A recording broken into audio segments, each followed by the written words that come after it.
Hey everybody, this is Dustin, Urban Specialist. So this is part two. I'm on top of a 2025 Alliance Delta travel trailer, and it's here for a multi-point inspection.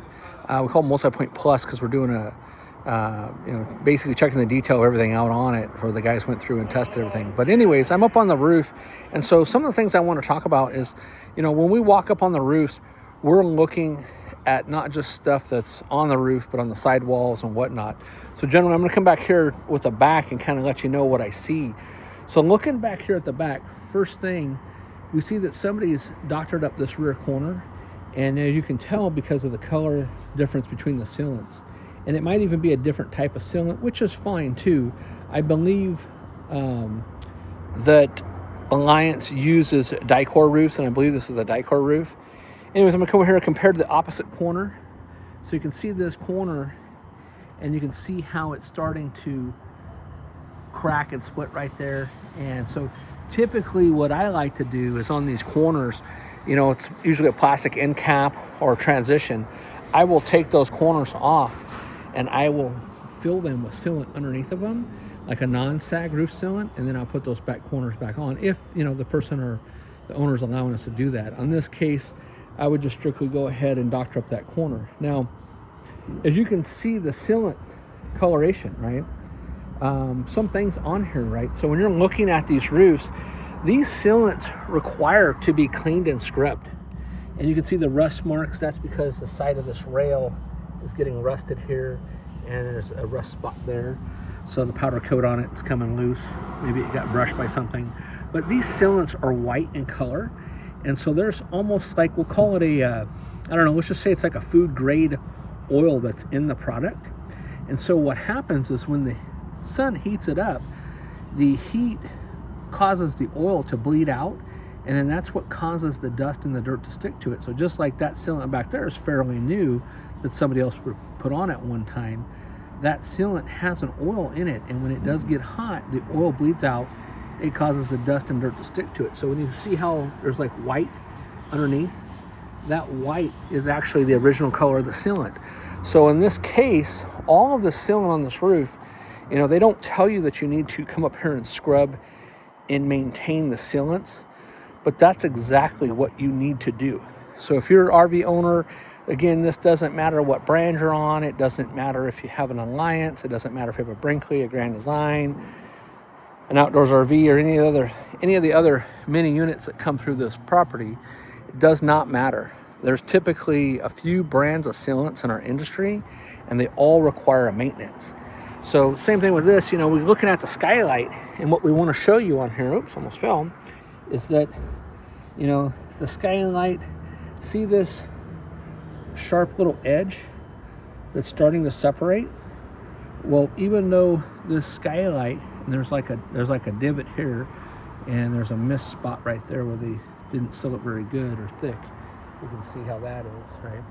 So anywhere where you see like lines or lifting, you can see where there's screws, that are installed. You see how there's like a sharp edge, like that sharp line right there? That sooner or later is going to be a leak. So as the wind is hitting this stuff and just flexing and movement, expansion and contraction, there's a different temperature inside in the Skylights because it's open to the cavity of the roof. Even though there may be an inner ring in there, it still gets hot and cold in there and causes it to have a different temperature. So when it does that, again, the sealant will bleed the oil out, cause the dust and dirt to stick to it. So all of the sealant on this roof needs to get scrubbed and cleaned. The Skylight needs to get thickened up around the whole perimeter. That corner needs to get filled up. That little area that's the voided area, I would fill that up too, because that's just going to collect dust and dirt in it and cause water and dirt to build up. Now you can see these lines here. This almost looks like a pencil line right there. That line is where it's showing you the attic vent, and that's what that is. The attic vent is sitting there actuating and shaking when it's moving. Plumbing vent looks okay. And I've already come up here and looked. I'm just going back over it. The solar panel mounts look okay. Somebody stepped on this at one time. You can see the oils where they stepped on it and tracked it over, and that's what I'm talking about the oils in the products. Here's a Furrion air conditioner. Those are fairly new for myself. My guys have all worked on them and replaced them and installed new ones and whatnot. These, I don't know, I've seen some good, some bad. What I don't like about them is that the grill is way too close to the coil, and when anything hits it, like a hailstorm or anything like that, it damages the back of them. Same thing with the, here's your solar ports, right? So solar ports do get sun damaged and crack and dry out. In some cases, like this one is a Go Power, there are different sealants that are out there, like the primable sealant and some other ones that are actually causing the plastic to get brittle and crack and dry out. So if you start seeing some of that crack and dry out, make sure you're putting the right sealants on there, because some of them can affect the plastic. Same thing with the attic vents. It depends on what type of plastics they use. Like you can see how discolored the Skylight is. It used to be at one time either clear or white, and it's obviously discolored a lot. Same thing with that attic vent, it's starting to turn yellow. Plumbing vents as well are fine for right now, but different chemical compounds in the different plastics react differently to the sealants. And I'm a big 303 guy, so when you come up here and you're scrubbing the roof and checking the sealants, you want to be applying 303, not just to the rubber. I mean, there's a bunch of different rubber conditioners and treatments like suntan lotion, to the rubber, to the sealant, to all the plastics, keeping your solar panel clean. Apply it to the roof air conditioner itself. That stuff will also create an anti-static, and as well as will keep like bugs and tree sap and stuff like that, makes it wipe off easy. So here we're coming over here to the Winegard Air 360, and this is not an Air 360 Plus because it would say Plus on the side of it. So as you're looking at the sealants, and I can see that the lid is starting to get discolored a little bit just from the sun, right? And again, it's not a 360 Plus. But you see these lines developing here?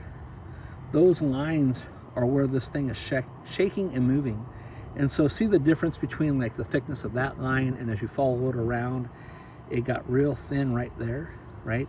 That's gonna be a potential leak.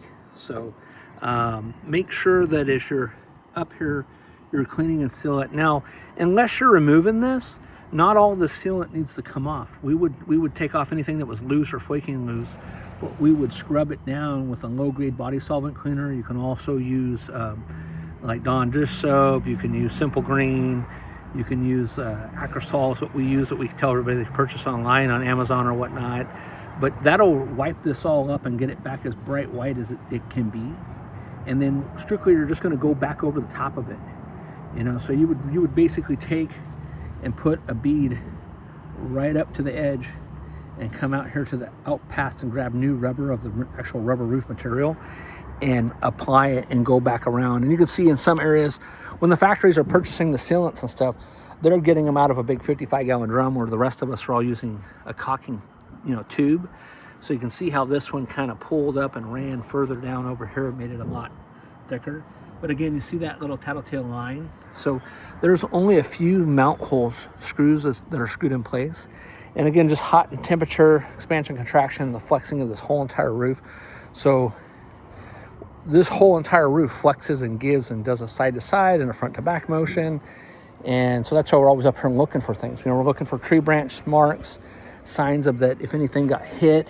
Here's actually, to me, a sheeting issue, where the sheeting, let me scroll in closer, where the sheeting is sharp right here, and that's the edge of the sheeting. And you can see my finger, the indentation here back, where it was, the sheeting was off shifted. It's not that it's a problem, it's just, here's the sheet going past it and the wall, and where they cut it and milled it. So all this area is flat, and then it transitions up and goes actually sideways. But I look for stuff like that. Again, I'm looking for tattletale signs of these little white lines that let you know that something's moving and agitating. And again, keeping it clean. Now, a lot of times I can see the screw here, and I can see the screw here, and I can see the screw here, and I can see a screw right there. So this is a double molding that they put on. And a lot of times what I like to do is, like I said, there's the screw hole there, is I'll take and I'll add 1 or 2 more screws at the end, and I call that toenailing, because as I get over here, you see that little hole that's there, that's developed, And then I'm always looking at the side seams and the insert moldings, as well as here's the rail where it got all chewed up from when they put the awning on. Typically I like to come up here and in the insert molding, I like to take it, I like to seal it partially up, and I also like to seal across the side edge of the wall too, just to prevent water from catching and coming into that. But all these roof sealants, they all look good. There's just a few little spots that need to be doctored up, and it all needs to be cleaned. And then again, you know, I can see the last screw hole here, but I don't see any other ridge or bump here. I see a screw hole here. So these screws are pre-cut every 6 inches. For some reason here they put 3 in between the 6, so maybe something didn't catch or the screw hole ripped out. But I would add some additional screws on the ends. If it was mine, I would go back and I would see how that gap is. I would fill that with either a silicone or a non-sag and use it as a water deflectant, and just to keep water from getting back in there. Other than that, other than, you know, basic maintenance and cleanup, the roof overall looks good. You know, I don't see any of the sheeting moving around crazy.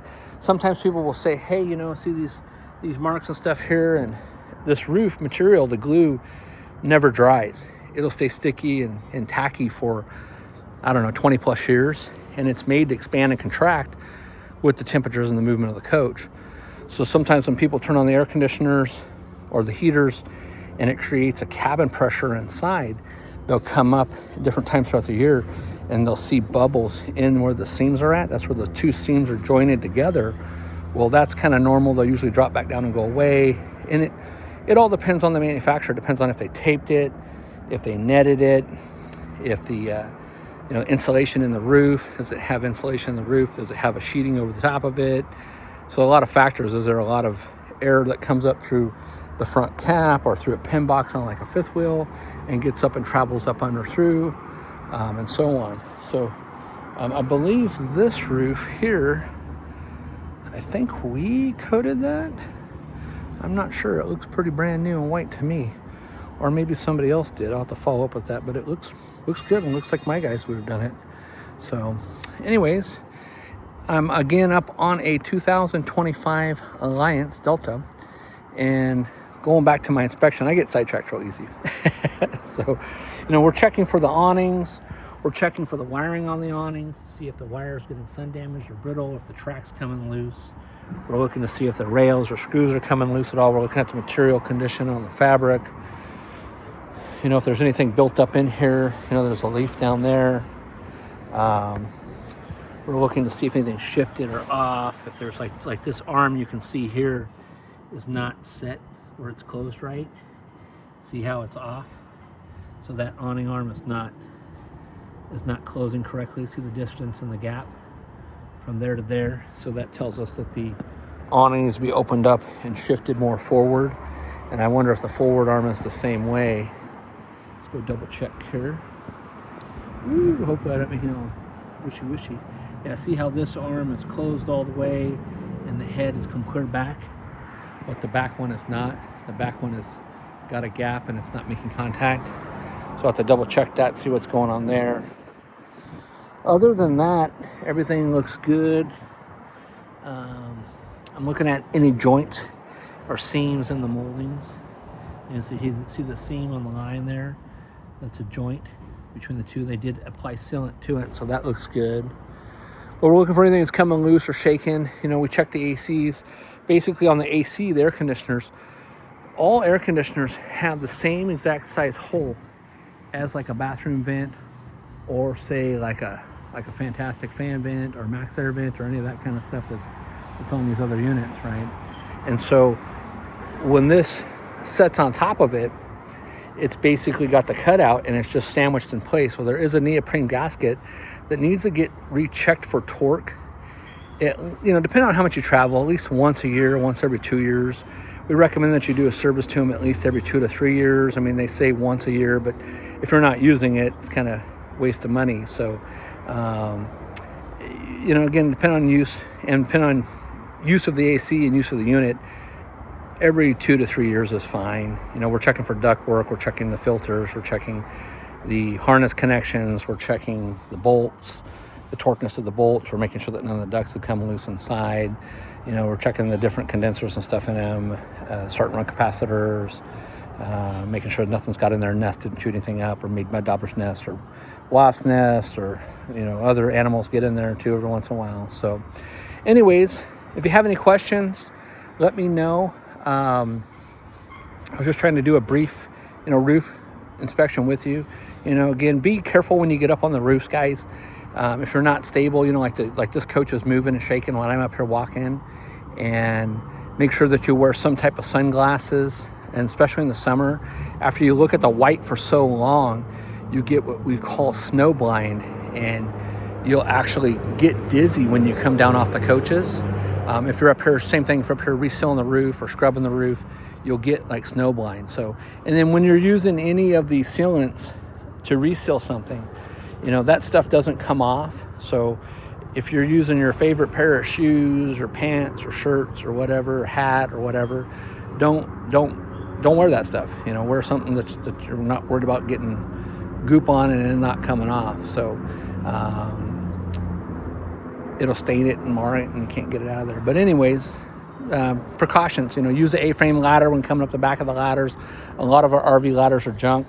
This one's actually kind of nice. It's metal, but there's only one handle that's on one side, and it's extra wide, which is nice. And it's not like your traditional, I was trying to see, like your traditional ladders like that fall apart and break all the time. But just be safe.